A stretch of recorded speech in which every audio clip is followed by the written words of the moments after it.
बच्चों, आज के वीडियो में हम linear equation in one variable से संबंधित कुछ और क्वेश्चंस करेंगे जो कि कॉम्पिटिटिव एग्जाम में आते हैं। तो इसमें पहला क्वेश्चन हम देखते हैं, तीन क्रमागत धन सम संख्याएं। ध्यान दीजिएगा, जैसे कि आप सम और विषम तो जानते हैं। सम का मतलब जो दो से विभाजित होती हैं, ठीक है। जैसे कि आपकी 2 है, 4 है, 6 है, फिर 8 है। अब क्रमागत है, क्रम से, तो देखिए 2, 4, 6, 8 ये क्रम से आ रही हैं जो कि सम संख्याएं, ठीक है। तो आपको इसी तरीके से करना है। तो अगर एक सम संख्या x होगी, ध्यान दीजिएगा, धन सम संख्या एक x है, तो इसमें अगर x में 2 जोड़ेंगे तो आपको अगली वाली आ जाएगी, क्योंकि देखिए 2 और 4 में कितने का डिफरेंस है, 2 का। फिर 4 और 6 में कितने का डिफरेंस है, 2 का। तो अगर एक x है तो दूसरी x+2 होगी और तीसरी x+4 होगी, ठीक है। तो ये अगर आपकी जो है वो क्रमागत धन सम संख्याएं होंगी। पहले के 2/5, पहले का 2/5 करिए। पहली कौन सी है, एक्स। एक्स का 2/5, 2/5 एक्स हो गया। दूसरे के आधे, x+2 का आधा, ठीक है। देखिए ध्यान दीजिए, हम एक एक स्टेप कर रहे हैं। तीन क्रमागत धन सम संख्याओं, तो पहले हमने तीन क्रमागत धन सम संख्याएं ले ली, x, x+2, x+4। पहले के 2/5, तो पहले का 2/5 ये हो गया। दूसरे के, इसे थोड़ा दूर पे लिखिए, दूसरे के आधे, है ना, दूसरे का आधा किया, बटे 2 कर दिया, इनका योग। तो आपने प्लस का निशान लगा दिया। मैंने इसे लिए दूर दूर लिखा था क्योंकि आगे पूछा जाएगा, हमने देखा नहीं। और ऐसे ही आपको करना है तीसरे से। अब तीसरा क्या है, तीसरा है आपका x+4। तीसरे से 11 कम है, ठीक है। तीसरे से 11 अगर कम कर दिया जाए तो ये बराबर हो जाएगा। पहले के 2/5 और दूसरे के आधे का योग करें तो वो तीसरे से, ध्यान दीजिएगा, तीसरे से कितना कम है, 11 कम। तो 11 कम करेंगे तो ये इसके बराबर हो जाएगा। अब आपको मिल गया, तीनों संख्याएं आप आराम से अब निकाल सकते हैं। तो कैसे करेंगे, अब देखिए, यहां पर इनका एलसीएम लेंगे तो आपका आ जाएगा 10, क्योंकि, तो यहाँ पे आपने देखा कि ये 2 और 5 का एलसीएम क्या हो गया, आपका 10 हो गया। अब देखिए 5 से 10 को जब डिवाइड करेंगे तो आएगा 2, और 2 की ऊपर वाले से 2x से गुणा करेंगे तो ये हो जाएगा 4x। 2 से जब इसको 10 को डिवाइड करेंगे आएगा 5, 5 से जब इस पूरे को गुणा करेंगे तो क्या होगा, मैं, देखिए वहां पे आप इसे डायरेक्ट कर सकते हैं। और यहाँ पे 5 से जब इस पूरे गुणा करेंगे तो यहाँ हो जाएगा 5x+10। देखिए 5 से जब इसे गुणा करिए तो 5x+10, और यहाँ हो जाएगा x+4 - 11। तो क्या हो जाएगा, माइनस का। अब इसको भी यहीं सॉल्व कर लीजिए, आगे बढ़ाने की जरूरत नहीं है हमें कि हम इसे बार बार लिखें। तो यहां पर भी हो जाएगा 7 माइनस का, हो गया, ये हो गया। अब इन दोनों को जोड़िए तो क्या हो जाएगा, 9x, ध्यान दीजिए, +10 इक्वल टू, ये 10 को x से करेंगे तो यहाँ हो जाएगा 10x, क्रॉस मल्टीप्लाई कर रहे हैं तो यहाँ तो 1 से करेंगे और ये 10 से हो जाएगी, और माइनस का 70 हो गया।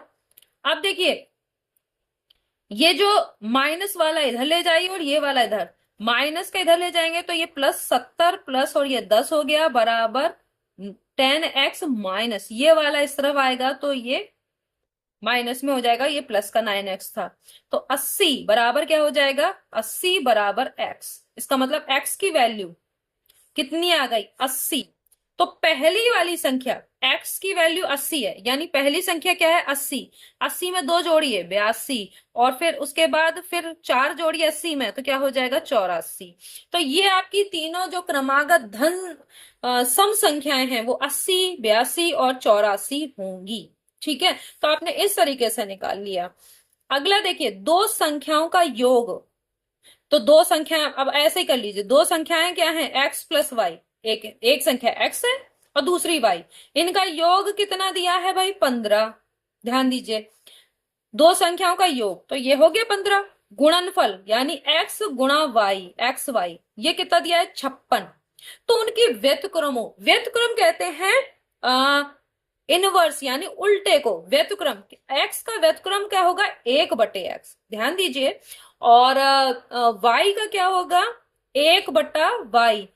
व्यतक्रमों का योग क्या होगा, तो व्यतक्रमों का योग करेंगे तो इसका एलसीएम एक्स वाई होगा। अब यहां पर y, पहले वाले में देखिए x x है तो ऊपर क्या आएगा y, और इधर वाई वाई है तो क्या आएगा, एक्स। हो गया ये। अब पहले से ही आपको यहां पर क्या दिया हुआ है, एक्स प्लस वाई की वैल्यू क्या है, 15।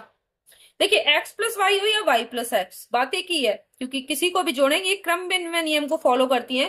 क्रमबद्ध नियम कहता है कि एक्स में वाई जोड़े या वाई में एक्स जोड़े, दोनों इक्वली होगा। और यहां पर आ गया 56, तो ये इसकी वैल्यू होगा, यानी व्यतिक्रमों का ही होगा। अब ये कटेगा तो है नहीं, तो आपका क्या हो गया, इनके दो संख्याएं आपने ली थी एक्स और वाई, उनके व्यतिक्रमों का योग इतना निकल आएगा। ठीक है, तो ये इजी था, लेकिन आपको समझना होगा कि क्या करें व्यतिक्रम के में उसमें आप परेशान ना होइए। व्यतिक्रम का मतलब एक्स का व्यतिक्रम 1/x और वाई का 1/y। ठीक है, दो संख्याओं का योग 100 है। अब इसमें भी देखिए दो संख्याएं क्या मान ली, एक्स और वाई, इनका योग दिया है 100, ये हो गया पहला। यदि एक का पांचवा भाग, एक का एक्स का पांचवा भाग, तो देखिए एक का पांचवा भाग कर दिया यानी 5, दूसरे के चौथा भाग तो y/4, एक का पांचवा भाग दूसरे के चौथे भाग से 2 अधिक है, एक का पहले का पांचवा भाग दूसरे के चौथे से 2 अधिक है। तो अब अगर इसमें 2 जोड़ दिया जाए, दूसरे के चौथे में 2 जोड़ दिया जाए तो ये पहले के पांचवें भाग के बराबर हो जाएगा। ठीक है, अब आपने ये कर लिया, इसमें क्या होगा, अब आप इसे ऐसे लिख सकते हैं x/5 minus y/4 equal to 2। ध्यान दीजिए, अब एक काम कर सकते हैं, इसमें से y की वैल्यू या x की कोई भी वैल्यू एक में निकाल लीजिए और दूसरे में यहां पर रख दीजिए। कैसे रखेंगे, ध्यान दीजिएगा, इसको ऐसे भी आप लिख सकते हैं x बराबर 100 माइनस वाई, हो गया है ना। तो अब x की जगह पे 100 माइनस वाई रख दीजिए, या y बराबर 100 माइनस एक्स भी कर सकते थे, बात एक ही है। ठीक है, आप कुछ भी करिए इसमें, तो आप कर सकते हैं। तो यहां हो जाएगा x/5 माइनस 100 माइनस एक्स की जगह पे रखना है, तो आप यहां पर जो है वो ये कर दीजिए, x 100 माइनस वाई, देखिए यहाँ पे ये होगा, और इसको आप y रहने दीजिए, हमने y को बदला है। ये देखिए x की वैल्यू y के रूप में लिखी है, तो y x की जगह पे रखेंगे अपॉन 4 बराबर 2। ठीक है, x की वैल्यू हमने ये रखी है। आप इसको कर सकते थे ये भी, y की वैल्यू निकालते और 100 माइनस एक्स, तो यहाँ y की जगह पे रखते जैसे मैं पहले रख रही थी। तो आप यहाँ पे ऐसे कर दिया, आप दोनों में से कोई भी चीज कर सकते हैं। यहां पर आपका एलसीएम आएगा 5×4 = 20, हो गया। अब 4 से 5 यहाँ पे है, तो 4 से इस पहले वाले की मल्टीप्लाई माइनस, अब यहाँ पे क्या होगा, 5 से मल्टीप्लाई करेंगे y की, बराबर क्या हो गया 2। ध्यान दीजिए, ये आपका निकल आया। अब हम इसको इस तरफ कर लेते हैं, 4 से अंदर आप इसे ब्रैकेट को खोलेंगे तो यहां हो जाएगा 400 माइनस 4y माइनस, देखिएगा इसको, -5y बराबर 40। क्यों 40, ये देखिए क्रॉस मल्टीप्लाई, तो यहाँ पे हो गया 40। ठीक है, अब यहाँ पे हो गया माइनस का, ध्यान दीजिएगा यहाँ पर दोनों माइनस के हैं तो जुड़ जाएंगे, माइनस के 9y हो जाएगा, है ना। और यहाँ पे क्या हो जाएगा 40 माइनस, ध्यान दीजिएगा ये 400 इस तरफ जाएगा तो माइनस का हो जाएगा। ठीक है, अब कितना बचा, -9y बराबर 360, किसके, प्लस के या माइनस, ये माइनस के होंगे, क्यों, माइनस की वैल्यू ज्यादा है, तो 360 हो गया। ये माइनस से माइनस हट गया, आप यहां पर यहीं से डायरेक्ट काट सकते हैं, 9 चौक 36, 40, y की वैल्यू आ गई आपकी 40। ध्यान दीजिए, और आपका क्या था, ये पहले वाले को जरा ध्यान से देखिए, दो संख्याओं का योग 100 था, यही तो कहा था पहले, दो संख्याओं का योग 100 है, तो एक अगर आपकी 40 आई तो दूसरी कितनी होगी, 60 होगी कि नहीं होगी, है ना, क्योंकि x की वैल्यू इसका मतलब क्या आएगी, 60 गई। अगर अगर इसको हमने इस रूप में किया था, अगर इस रूप में करते तो हमें किसकी वैल्यू मिलती, x की, और वो मिलती 60, तो y की निकाल लेते 40। तो आप कुछ भी कर सकते हैं, यहाँ ये भी रख सकते थे और ये भी रख सकते थे, तो ये आपकी मर्जी के ऊपर है कि आप किसको रिप्लेस करते हैं, x को रिप्लेस करते हैं या y को रिप्लेस करते हैं। हमने यहाँ पर x को रिप्लेस किया था, y x की वैल्यू y के रूप में यहाँ लिखी थी, आप उल्टा भी कर सकते हैं। एक संख्या व उसके तिहाई का योग। तो मान लिया माना संख्या, बहुत आसान है। माना संख्या एक संख्या है, तो माना संख्या x है। संख्या व उसके तिहाई का योग, संख्या के तिहाई x/3 हुआ, इन दोनों का योग 28 है, तो संख्या क्या होगी। अब देखिए एलसीएम यहाँ पे 1 है, एलसीएम आएगा 3। 3 1 से 3 को डिवाइड करेंगे 3 ही आएगा, 3 की x से मल्टीप्लाई, 3x प्लस x बराबर हो गया 28। हो गया कि नहीं हो गया।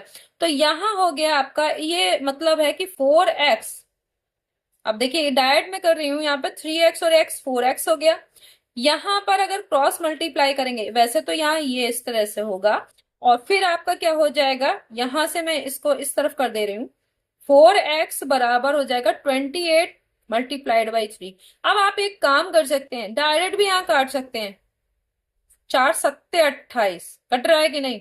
x बराबर 7 गुणा 3 बराबर क्या हो गया 21, वो संख्या 21 होगी। देखिए 21 और 21 का तिहाई करेंगे तो कितना आएगा, 21 में 21 का तिहाई करेंगे 3 सत्ते 21, 7 आएगा ना। तो 21 और 7 को जोड़ रहे हैं, 28 आ रहा है कि नहीं। वह संख्या संख्या निकली आपकी 21। अगर 21 और 21 के तिहाई यानी 7 को जोड़ा जाए तो 28 आ रहा है कि नहीं। तो आपका ये आंसर सही है। ठीक है, अब इसी के और क्वेश्चंस करते हैं इसी तरीके के। ये 5th क्वेश्चन है, एक संख्या के उसके 4 गुने में से घटाने पर। ठीक है, तो एक संख्या मान लीजिए, माना संख्या क्या मानते हैं, माना संख्या एक्स वाई। आप एक्स को जरूरी नहीं है, आप एक्स ए बी सी कुछ भी मान सकते हैं। माना संख्या एक्स है, अब एक्स को उसका 4 गुना, संख्या का 4 गुना का मतलब 4 से गुणा, 4 गुने में से संख्या को घटा रहे हैं। देखिए 4 गुने में से आपने संख्या को घटाया, तो कितना शेष बचता है 90, घटाने पर इतना बचा, हो गया। तो संख्या क्या, कितनी आसान है ये, 3x बराबर हो गया 90, तो 3 से काटेंगे, x बराबर क्या हो जाएगा, 3 3 9 होता है ना, तो x बराबर 30। अब देखिए 4 गुना, संख्या का 4 गुना, 3 चौक 12, 120 में से 30 घटा रहे हैं, 90 आ रहा है कि नहीं आ रहा। तो ये सही है सवाल, इस तरह से बहुत इजी था। लेकिन आपको ये इक्वेशन बनाना आना चाहिए कि कैसे आप पढ़ के उसको इक्वेशन के रूप में लिख सकते हैं, तो ये आपको ध्यान रखना है। पिता की आयु पुत्र की आयु, वही पिता पुत्र वाला फिर से क्वेश्चन है, और इसमें क्या करना है, वैसे ही मान लीजिए, माना पिता की आयु, आयु आपने x वर्ष मान ली, y भी मान सकते थे, आपका ये मर्जी के ऊपर है। पुत्र की आयु आपने मान ली y वर्ष, हो गया। एक्स वाई मान लीजिए, ए बी भी मान सकते हैं, उससे कोई मतलब नहीं है। अब देखिए करना है, पिता की आयु पुत्र की आयु की 5 गुनी, यानी पिता की आयु x, पुत्र की आयु है y, उसका 5 गुना, 5 से गुणा, तो ये एक आपकी इक्वेशन बन गई। 5 वर्ष बाद, 5 वर्ष के लिए क्या करेंगे, x में भी 5 जोड़ेंगे और y में भी 5 जोड़ेंगे, एक ही में नहीं जोड़ना है। 5 वर्ष बाद पिता की आयु पुत्र की आयु की 3 गुनी, पुत्र की आयु का 3 गुना कर दीजिए, और ये अब ये दूसरी इक्वेशन बन गई। तो आप वर्तमान आयु पूछिए पुत्र की। अब आप क्या करेंगे, जहां पर x है वहां 5y रख दीजिए, तो पूरी इक्वेशन y में आ जाएगी और आप वैल्यू निकाल सकते हैं। तो आप यहाँ पे क्या कर दीजिए, यहां पर आपने x की जगह पे क्या रख दिया, 5y प्लस 5 बराबर, यहां पे हो जाएगा 3y प्लस 15। भाई जब आप इस ब्रैकेट को खोलेंगे तो 5y माइनस 3y, ये 3y इधर ले आइए तो माइनस में हो जाएगा, 15 माइनस 5, ये 5 इधर जाएगा तो इसमें हो जाएगा, तो ये हो गया 2y बराबर 10। तो y बराबर 2 पंजे 10, हो गया कि नहीं हो गया। इस मतलब y बराबर कितना हो गया, 5 वर्ष। ये किसकी आयु है, y पुत्र की आयु, पुत्र की वर्तमान आयु ही पूछी थी। तो अब अगर पिता की भी पूछता तो क्या करते, पुत्र की आयु 5 वर्ष है तो 5 गुना कर दिया, यानी 25 वर्ष का पिता है, अगर 5 वर्ष का बच्चा है। ठीक है, क्योंकि आप इससे निकाल सकते हैं। तो ये हो गया आपका क्वेश्चन। एक व्यक्ति अपनी संपत्ति का आधा भाग, अब मान लीजिए कि उसकी संपत्ति एक्स थी, एक्स रुपया जो भी कुछ है, माना संपत्ति पूरी। अब ये लिखने की वहां पर आपको कॉम्पिटेटिव एग्जाम में इतना टाइम नहीं होता, आप लिखेंगे नहीं इतना ज्यादा, लेकिन आप मान लेंगे कि संपत्ति क्या है, एक्स। ठीक है, अब एक्स का आधा भाग अपनी पत्नी को देता है, तो पत्नी को कितना दे रहा है, आधा, यानी x/2। और अपन एक तिहाई भाग पुत्र को दे रहा है, तो पुत्र का हिस्सा हो गया x/3। देखो, आधा भाग x/2 ये पत्नी का हिस्सा हो गया। अपने पुत्र को देता है तिहाई भाग, x/3 हो गया। शेष भाग अपनी पुत्री को देता है। अब शेष क्या बचा, देखिए, उसकी कुल संपत्ति थी, पुत्री का हिस्सा क्या हो गया, ध्यान दीजिएगा, कुल संपत्ति थी x।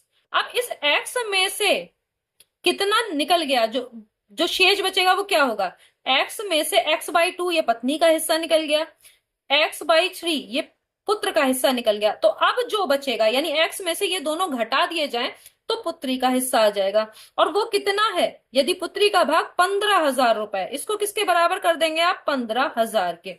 अब इसको सॉल्व कर लीजिए, एलसीएम 6 आएगा, 2 3 6 है ना। तो इस ये हो जाएगा 6x। अब आपको ये तो करना आता ही होगा। और 2 से इसे डिवाइड करेंगे, 2 3 6, तो यहाँ हो जाएगा 3x, 3 दूनी 6, तो यहाँ हो जाएगा 2x, और यहाँ हो गया 15,000। अब आपका ये हो गया।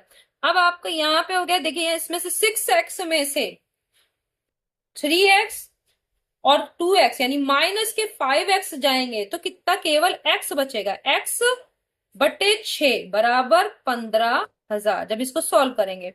और अब क्रॉस मल्टीप्लाई से करेंगे तो x की वैल्यू क्या आ जाएगी, x बराबर आ जाएगा आपका 15,000 गुणा 6, यानी x यानी उसकी कुल संपत्ति कितनी थी, 90,000। 90,000 रुपए थे उसके पास, जिसमें से कि आधा उसने पत्नी को दे दिया। पूछा पत्नी का हिस्सा, तो भाई 90,000 का आधा कर दीजिए, तो 90,000 का आधा यानी 45,000 उसने अपनी पत्नी को दे दिया। ठीक है, तो यहाँ 45,000 अपनी पत्नी को दिया। पुत्र का हिस्सा तिहाई था, तो 90,000 का यहीं पे क्या कर दीजिए, तिहाई। तो क्या हो जाएगा, 3 हिस्सा करेंगे, 30,000 पुत्र को मिला, पत्नी को 45,000, 30,000 पुत्र को और 15,000 पुत्री को, कुल मिलाएंगे आप तो देखिए आ रहा है ना 90,000। तो आपका ये हो गया, इस तरीके से आप इसको करेंगे। तो ये हल्का हल्का पढ़िए थोड़ा थोड़ा और फिर करते जाइए। एक व्यक्ति ने पुस्तक के 1/3 हिस्से से 100 अधिक पृष्ठ पढ़ने के बाद पाया, तो मान लीजिए कि पृष्ठ कितने हैं टोटल पुस्तक में, इसको यहां तक कर लिया, पुस्तक में पृष्ठ आपके मान लीजिए कि x है। अब x का 1/3 हिस्सा पढ़ लिया तो x/3 हो गया। से 100 अधिक पृष्ठ पढ़ने, 100 अधिक का मतलब 100 जुड़ जाएगा, पढ़ने के बाद पाया कि 40 पृष्ठ अभी और पढ़ना बाकी है। तो इतने पृष्ठ पढ़ चुका, 40 अभी और पढ़ेगा, तब होगी पूरे पुस्तक कंप्लीट, जितना उसे पढ़ना है, जितने पृष्ठ पढ़ना है। तो ये किसके बराबर हो जाएगा, आपका x के बराबर होगा कि नहीं है। टोटल पृष्ठ आपके x थे और उसने पहले 1/3 हिस्से से 100 ज्यादा पढ़ा, उसके बाद देखा कि 40 अभी और पढ़ेगा, तब उसकी पूरी किताब खत्म होगी, यानी पूरे पृष्ठ हो जाएंगे। तो ये x के बराबर होगा। अब इसे कर लीजिए, इसको सॉल्व करिए, 3x/3 यहाँ होगा x/3 plus 140 equal to x। आप क्या करेंगे, इसको 140 बराबर x माइनस x/3 ये करेंगे तो ये हो जाएगा 3x माइनस x। देखिए यहां हो जाएगा 3x माइनस x होगा, ये देखिए 3x माइनस x अपॉन 3 बराबर 140। इसके बाद ये ऐसे आ जाएगा और तो क्या बचेगा 2x, यानी 1/3 पढ़ लिया तो 2/3 बचा है। यहाँ देखिए यहाँ पे x में से x के 1/3 को घटाएंगे तो 2/3 बचेगा, तो ये यहाँ हो गया आपका 2x अपॉन 3 बराबर 140। अब यहां से देखिए, यहाँ पे आप डायरेक्ट भी काट सकते हैं यहीं से, यहाँ हो गया 70। देखिए 140 को 2 से काटेंगे ये हो जाएगा, तो आप क्रॉस मल्टीप्लाई करेंगे तो इसका मतलब है x बराबर क्या हो गया 70 गुणा 3 बराबर 210। 210 पेज की किताब थी, ध्यान दीजिए, पुस्तक में 1/3 पढ़ लिया उसने, उसमें 100 पृष्ठ और पढ़े, उसके बाद आज उसको लगा कि 40 पृष्ठ अभी और बाकी हैं, तो कुल कितने पृष्ठ थे, तो आपने इसको सॉल्व किया। x में से क्या करेंगे, इधर लेके आएंगे तो x माइनस 3 को घटाएंगे, और फिर जब घटाएंगे और उसको 140 के बराबर करेंगे तो इस तरीके से आप इसे कर सकते हैं और 210 उसमें कुल प्रश्न थे। तो नेक्स्ट वीडियो में हम और फिर मिलेंगे और इस तरह के और कुछ क्वेश्चंस करेंगे। तब तक के लिए धन्यवाद।